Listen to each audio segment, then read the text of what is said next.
The Lion, the Witch and the Wardrobe by C.S. Lewis. Read to you by Nishali Navaratna.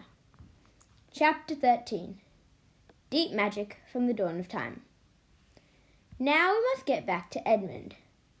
When he had been made to walk far further than he had ever known that anybody could walk, the witch at last halted in a dark valley, all overshadowed with fir trees and yew trees.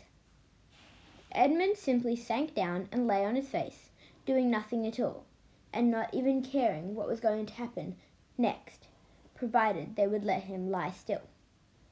He was too tired even to notice how hungry and thirsty he was. The witch and the dwarf were talking close beside him in low tones. "No," said the dwarf. "It is no use now, O Queen. They must have reached the stone table by now." "Perhaps the wolf will smell us out and bring us news," said the witch. "It cannot be good news if he does," said the witch. 4 thrones in Cair Paravel, said the witch. "How if only 3 were filled? That would not fulfill the prophecy."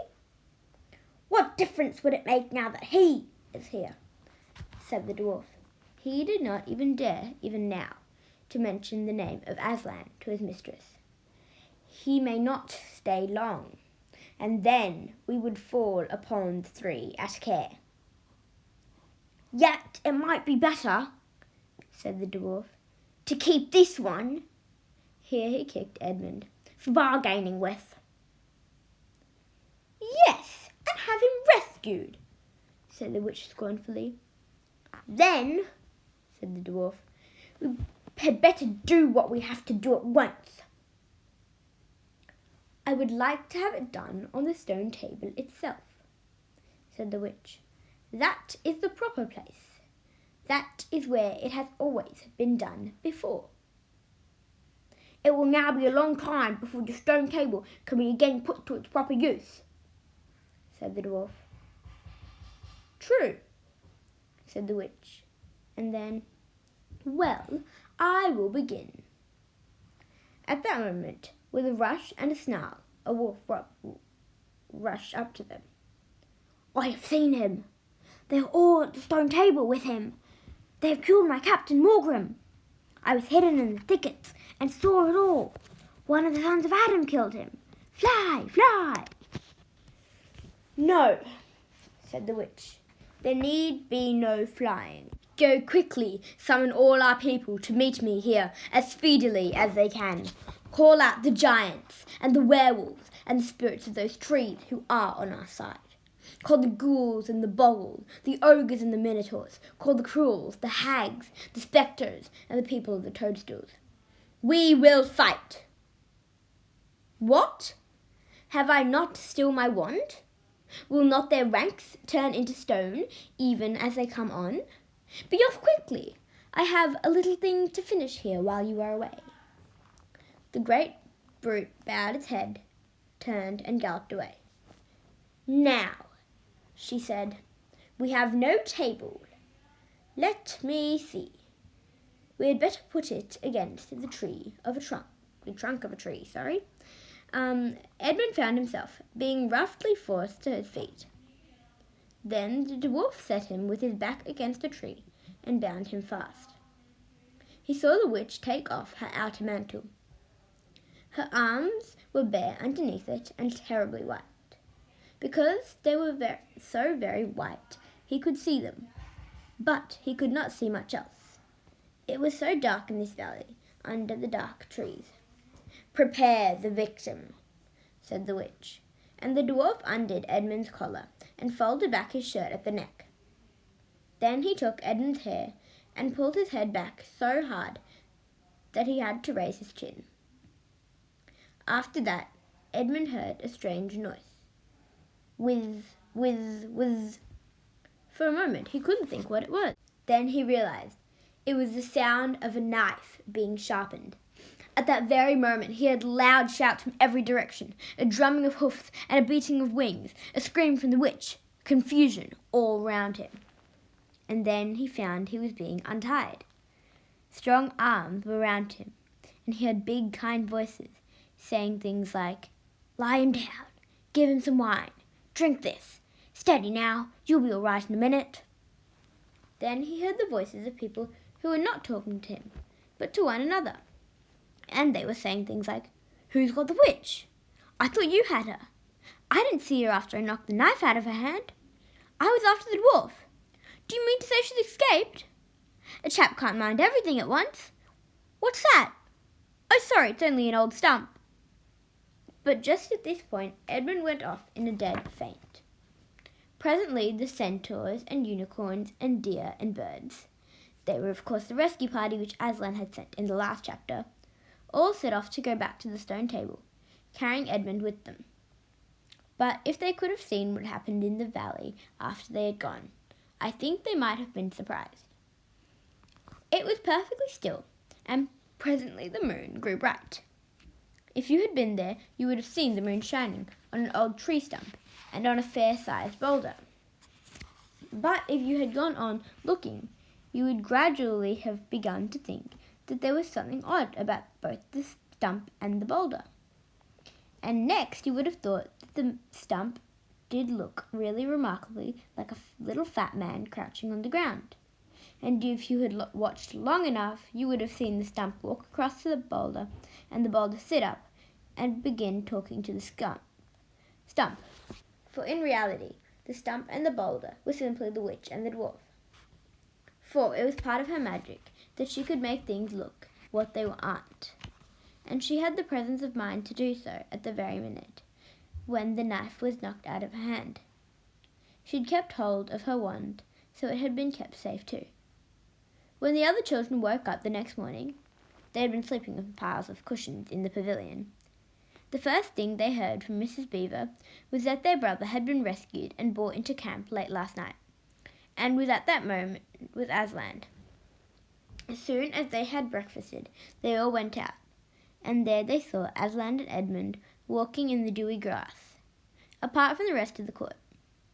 There is no need to tell you, and no one ever heard, what Aslan was saying, but it was a conversation which Edmund never forgot.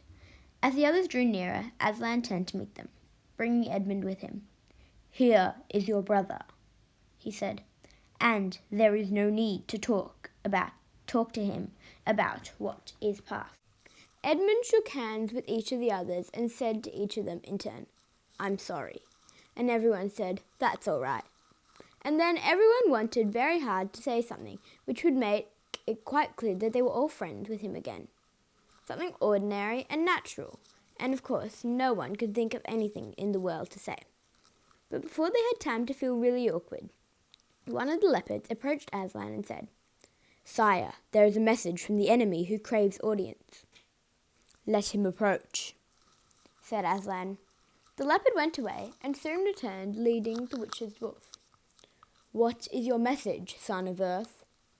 asked Aslan.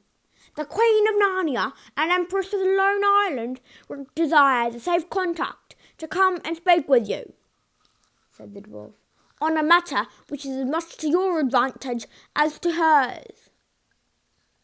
"Queen of Narnia, indeed," said Mr. Beaver, "of all the cheek."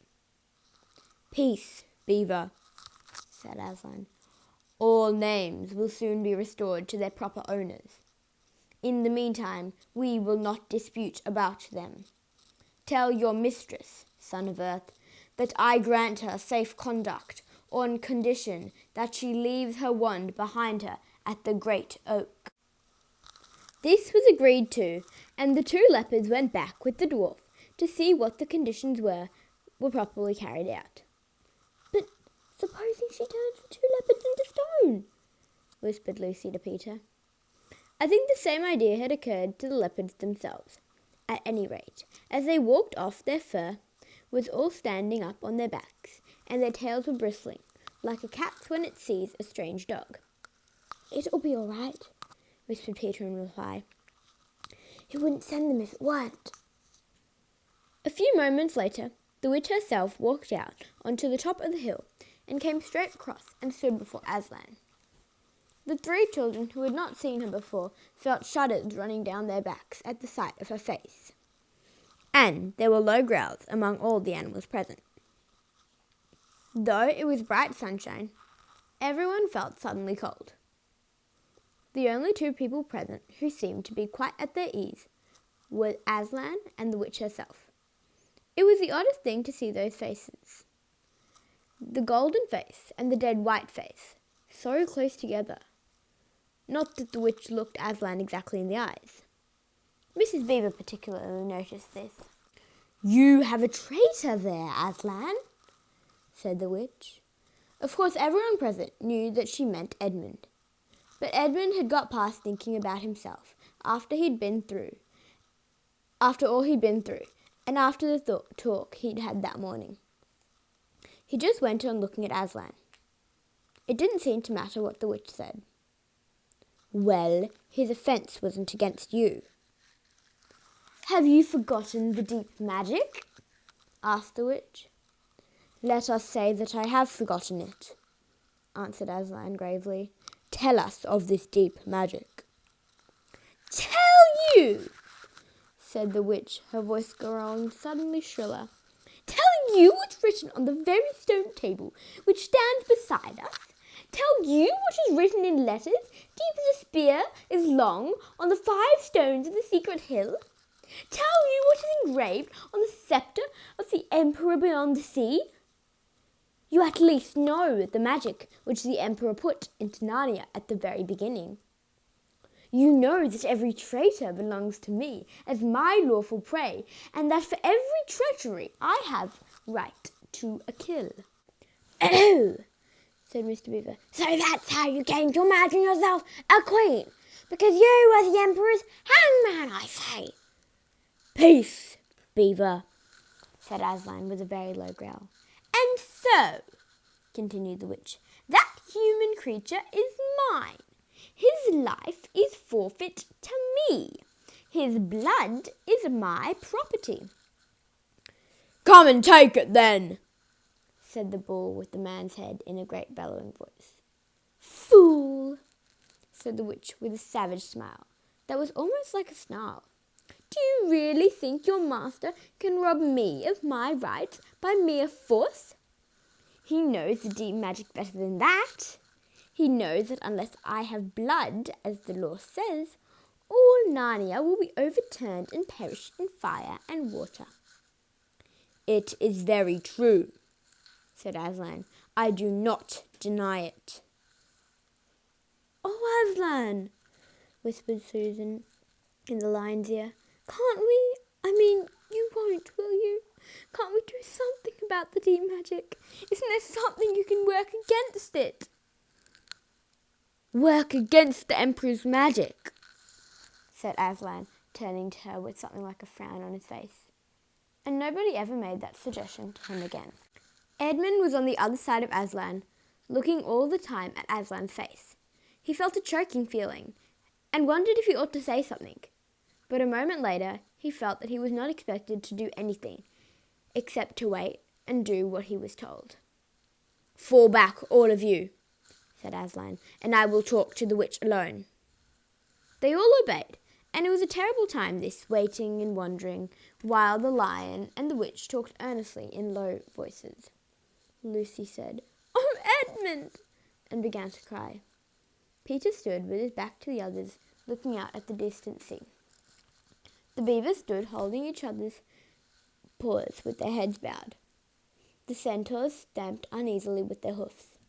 But everyone became perfectly still in the end, so that you could notice even small sounds, like a bumblebee flying past, or the birds in the forest below them, or the wind rustling the leaves. And still the talk between Aslan and the White Witch went on.